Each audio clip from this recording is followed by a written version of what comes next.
Bonjour à tous, nous sommes au mois de mai et j'ai changé un petit peu, Martin n'est plus là donc j'ai profité, j'ai demandé à Hortense de venir déguster un rosé parce que c'est l'été, on s'est habillé dans les circonstances, c'est génial. Voilà, donc bonjour à tous et avec Jean-Michel on va faire cette dégustation de ce rosé. Et puis moi j'avais une petite question, oui. J'ai l'impression qu'il y a peu de gens qui aiment le rosé et vous nous en proposez un. Alors moi je suis un fervent défenseur des rosés, mais évidemment quand les rosés sont bien faits. Si on travaille le vin dès la culture, le raisin dès la culture avec l'intention de faire du rosé, on peut faire des choses magnifiques. À mi-chemin entre le blanc et le rouge, bien évidemment. Alors là, on a utilisé des cépages rouges pour celui-ci. C'est un Coteau d'Aix en Provence, donc nous sommes dans le sud. C'est le château de Vauclair. Ce que j'ai apprécié dans ce vin, c'est une certaine pureté, une certaine franchise. Alors tu vas voir par toi-même, le mieux c'est de le déguster. La Provence, c'est une belle région pour le rosé, non? Oui, c'est 85% des vins de Provence sont des rosés. Mais là, nous sommes sur l'appellation Coteau d'Aix en Provence, château de Vauclair. Millésime 2012, donc c'est le rosé de l'année. Donc une robe un peu à la mode, ces robes très pâles, très tendres, avec des reflets framboises, argentés, des notes légèrement cuivrées. Beaucoup de fraîcheur déjà à l'œil et de légèreté. On sent que ça va être quelque chose d'assez fin et d'assez aérien.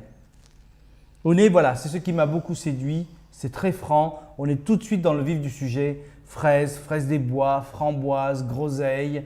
Donc un vin très fruité, mais aussi derrière un côté un petit peu sec. Ça, c'est la minéralité, le côté coteau de la région de Aix, face à la mer, donc avec des embruns quelquefois qui donnent cette fraîcheur naturelle au vin de Provence.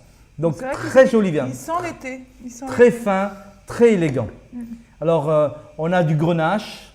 Enfin, on va le goûter d'abord peut-être. Voilà, belle rondeur. Ça c'est le grenache, c'est le cépage grenache qui donne ce fruit, ce côté un peu coulis de fruits qui est superbe. Ensuite, quelque chose de frais, de rafraîchissant, de désaltérant, c'est le cépage Syrah. Et ensuite, quand même, un certain corps, un certain caractère, presque une finale poivrée. Ça, c'est le Cabernet Sauvignon. Donc, on a un vin d'assemblage qui donne un vin parfaitement équilibré.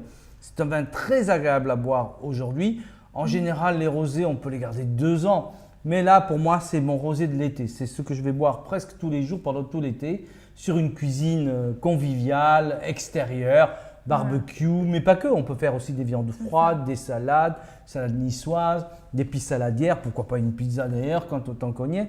Donc voilà un rosé délicieux d'apéritif, dangereusement bon comme je dis d'habitude, parce qu'on le sert à 10-12 degrés sous un parasol, c'est plutôt agréable. Donc ce genre de rosé qui te donne envie.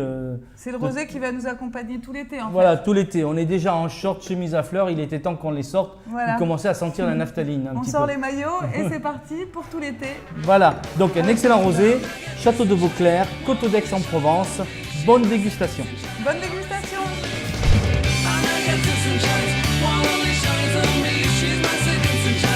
Secretly